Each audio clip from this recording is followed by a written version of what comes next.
शक्ति, मां शक्ति, मां शक्ति।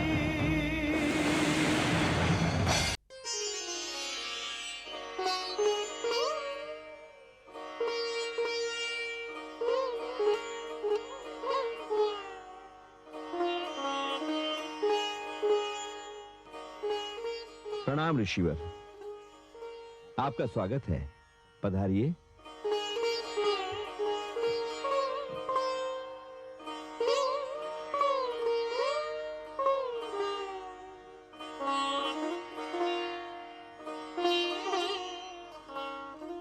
नारायण, प्रणाम देवी।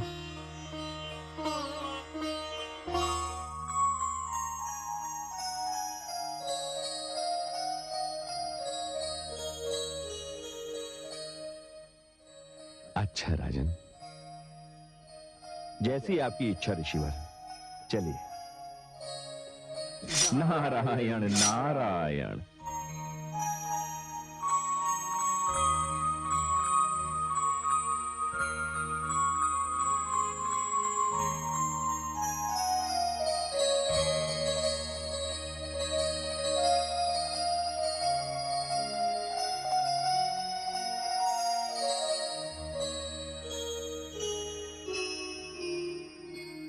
हम धन्य हो गए देवी। प्रणाम ऋषिवर। प्रणाम। अब आज्ञा दे राजन। जैसी आपकी इच्छा। प्रणाम। पर्वतराज, वैसे तो इन्हें देखने से अभी मन नहीं भरा, किंतु मुझे भी अब प्रस्थान तो करना ही पड़ेगा। ये कैसे हो सकता है देवर्षि? अतिथि अपनी इच्छा से आ तो सकता है, किंतु जा नहीं सकता।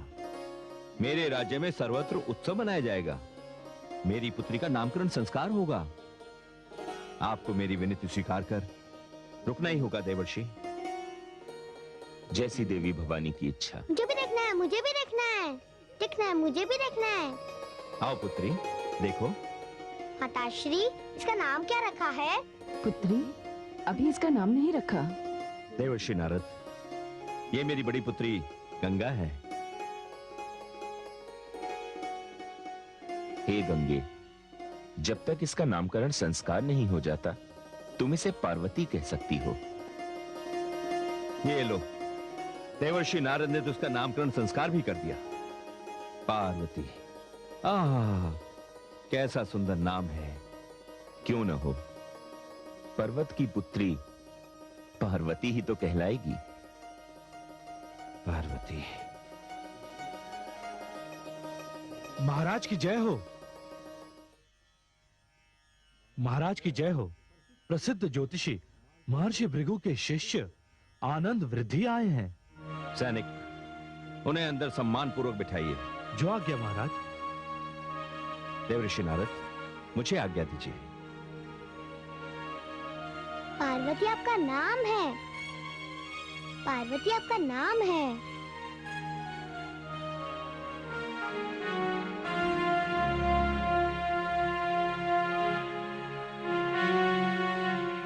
ब्राह्मण देव, प्रणाम स्वीकार कीजिए। आयुष्मान भव राजन, विराजिए। ब्राह्मण देव, आप तो भली भांति जानते हैं कि मेरे घर कन्या रत्न ने जन्म लिया है।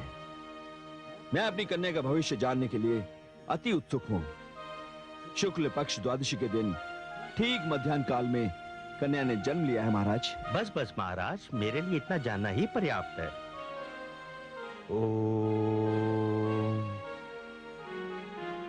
आहा, आहा महाराज, कन्या ने क्या शुभ घड़ी में जन्म लिया है। चंद्रमा की स्थिति।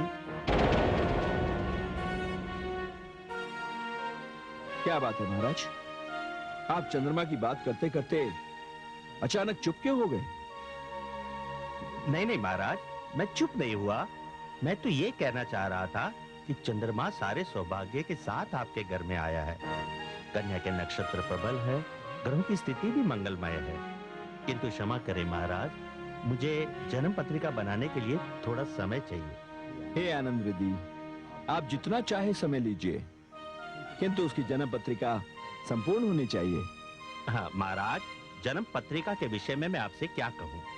यूं समझिए कि आपके घर में साक्षात स्वयं भवानी ने जन्म लिया। सचमुच भूदेव? जी महाराज। महाराज, अब आज्ञा दीजिए, मैं 2 दिन के पश्चात जन्म पत्रिका लेकर स्वयं उपस्थित हो जाऊंगा। बहुत बहुत धन्यवाद ब्राह्मण देव। आयुष्मान भव। चलो शिष्य। स्वयं भवानी? गुरुदेव एक प्रश्न पूछूं? हाँ हाँ पूछो। गुरुदेव, गिरिराज कन्या की जन्म पत्रिका बनाते बनाते आपने रोक क्यों दी?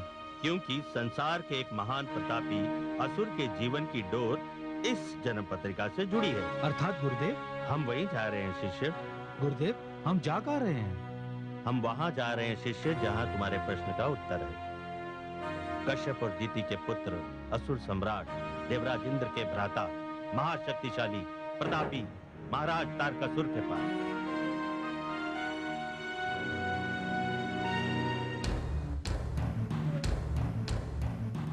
असुरलोक नरेश, महाशक्तिशाली प्रचंड प्रतापी वज्रांग पुत्र महाराज तारकासुर पधार रहे हैं।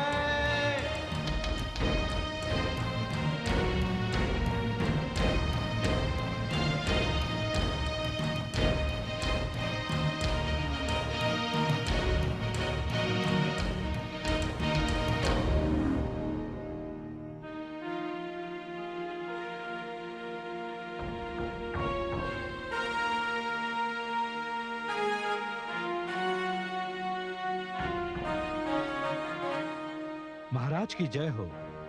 एक महान ज्योतिषी, भृगु संहिता के महान आचार्य पंडित आनंद वृद्धि आपसे मिलना चाहते हैं। उन्हें सम्मान पूर्वक ले आओ। जो आज्ञा महाराज।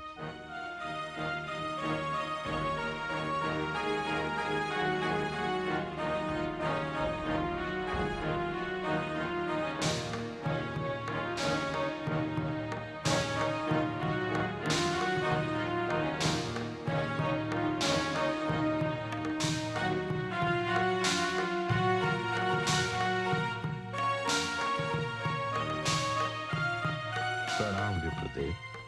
आयुष्मान भव। कहिए ब्राह्मण देव, नियम के अनुसार तो आपको असुरों के पास नहीं, देवताओं के पास जाना चाहिए। महाराज, मैं एक ज्योतिषी हूँ और नियम के अनुसार मुझे जहाँ आना चाहिए मैं वहीं आया हूँ। तो यहाँ आने का कोई विशेष कारण होगा? आपका कथन सत्य है महाराज। क्या कारण है? महाराज, कल मैं पर्वतराज हिमालय की नवजात कन्या की जन्म पत्रिका बना रहा था। मैंने जन्म कुंडली में स्पष्ट देखा कि पर्वतराज की ये कन्या आपका काल बनकर अवतरित हुई है। अर्थात महाराज, ये कन्या आपकी मृत्यु का कारण बन सकती है। आप ज्योतिषी हैं, इसलिए आपका सम्मान करते हैं हम। कदाचित आप महाराज तारकासुर के प्रताप से परिचित नहीं हैं। मैं जानता हूँ महामंत्री, भली भांति जानता हूँ। महाराज तारकासुर की महिमा के आगे मैं नतमस्तक हूँ। उनकी वीरता, उनकी नीतियों का मैं प्रशंसक हूँ। इसीलिए तो उन्हें काल से बचाने के लिए मैं यहाँ आया हूँ। ये मैं नहीं, मेरी ज्योतिष विद्या कह रही है। ज्योतिषाचार्य जी, मैं आपके इन वचनों पर तनिक भी विश्वास नहीं करता। कहते हैं भाग्य को रचने वाला ब्रह्मा होता है, फिर आप ब्रह्मा का लेख कैसे पढ़ सकते हैं जो हर किसी के मस्तक पर किसी अदृश्य भाषा में लिखा होता है? क्षमा कीजिए महाराज, इसी विद्या को तो ज्योतिष विद्या कहते हैं और मुझे अपने ज्ञान पर पूर्ण विश्वास है। किंतु मैं विश्वास नहीं करता। क्या आप मुझे कोई प्रमाण दे सकते हैं जिससे मैं आपकी इस बात पर विश्वास कर सकूं? अवश्य महाराज। पर इतना ध्यान रखना ब्राह्मण देव कि यदि आप मुझे विश्वास नहीं दिला सके तो इसका परिणाम मृत्युदंड भी हो सकता है। मुझे स्वीकार है महाराज। तो दीजिए प्रमाण। तो सुनिए महाराज, मैं अपने ज्योतिष ज्ञान के आधार पर आपको वो बात बताने जा रहा हूँ जिसे केवल आप जानते हैं और कोई नहीं।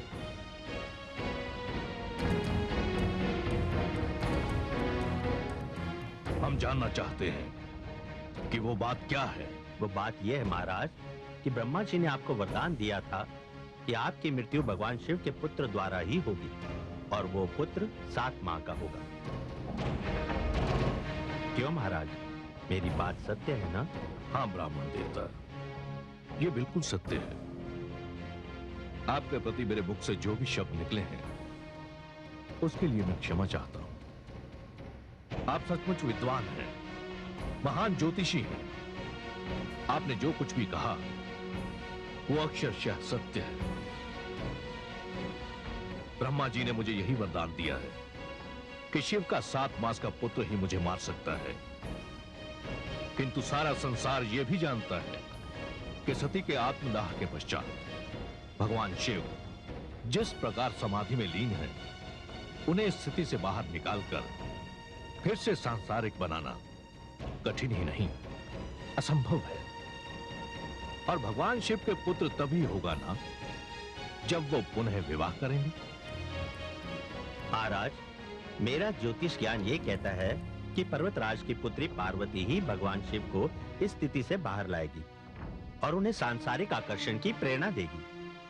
पर्वतराज की यही पुत्री भगवान शिव की अर्धांगिनी बनेगी और इन्हीं का ही पुत्र। बस बस ब्राह्मण देवता, आप क्या चाहते हैं कि मैं इतना महान वीर पराक्रमी सम्राट तारकासुर स्वयं जाकर उस नवजात नन्ही सी बालिका का अपने हाथों से वध कर दूं?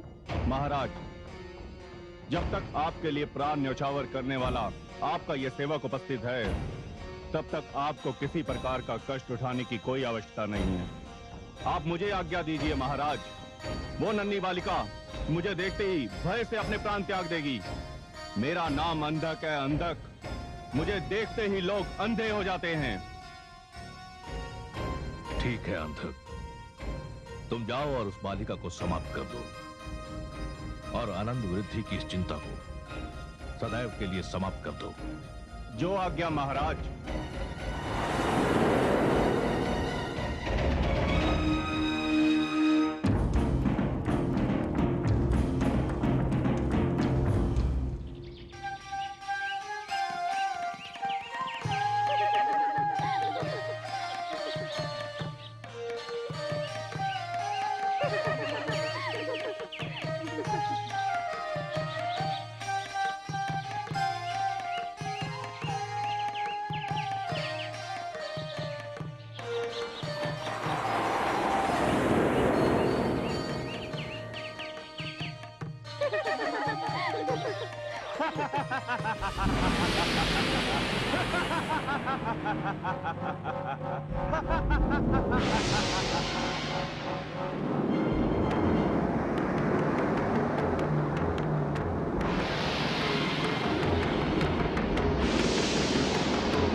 कौन है तू?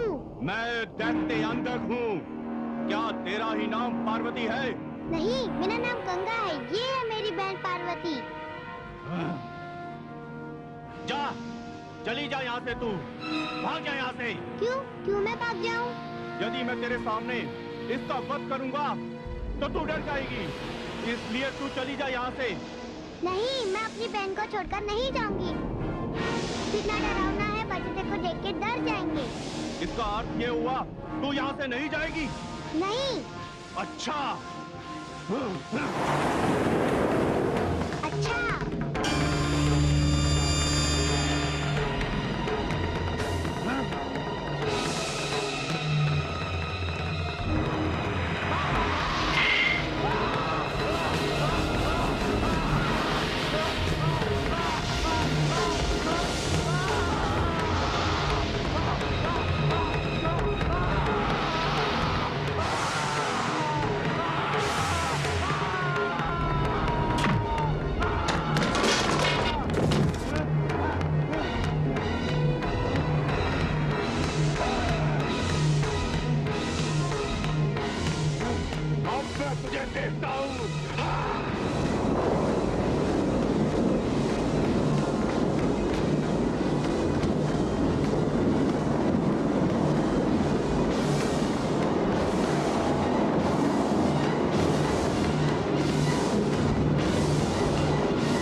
इधर आ।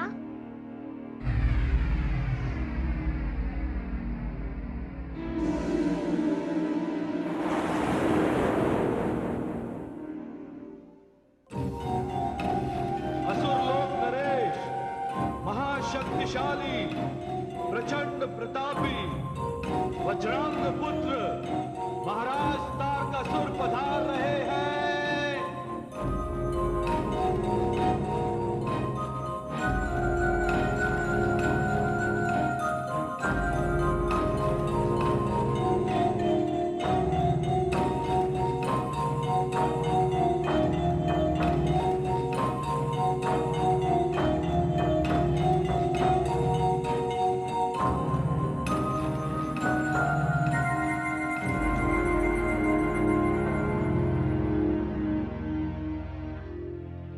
गंगा, पार्वती, गंगा मेरी पुत्री,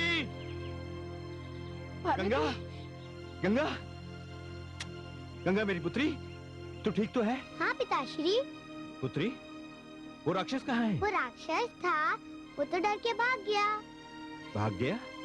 किसके डर से? मेरे डर से पिताश्री। तुम्हारे डर से राक्षस भाग गया? हाँ पिताश्री।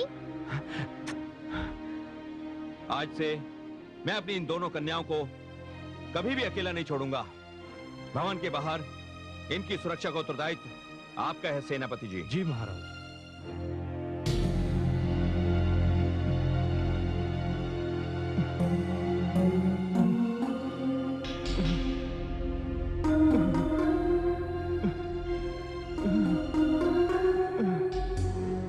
प्रणाम महाराज। ये क्या हुआ अंधक? उस कन्या का वध करने में तुम्हें कितनी चोटें आई अंधक?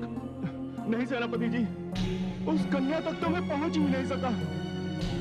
क्या? हाँ सेनापति जी, उस कन्या के पालने के पास उसकी बड़ी बहन गंगा खड़ी थी। जब मैं उस कन्या का वध करने आगे बढ़ा तो पहले मुझे गंगा का सामना करना पड़ा और उसने मेरी सारी मायावी शक्तियों को समाप्त कर दिया महाराज। ये तुम क्या कह रहे हो अंधक? हाँ मैं सत्य कह रहा हूँ महाराज। वो मेरी ओर आगे बढ़ी तो ऐसा लगा जैसे कोई महासमुद्र मेरी ओर बढ़ रहा है और उस समुद्र ने मुझे इतनी दूर फेंका कि मैं एक वृक्ष से जा टकराया और आगे की जो दशा है वो आपके सामने है महाराज। नहीं, ये संभव नहीं। अंधक, इस पराजय का विलाप करने से अच्छा था कि यहाँ ना आकर तूने वहीं आत्महत्या कर ली होती। महाराज नहीं, मैं तो जैसे कायर का महाराज नहीं कहलाना चाहता।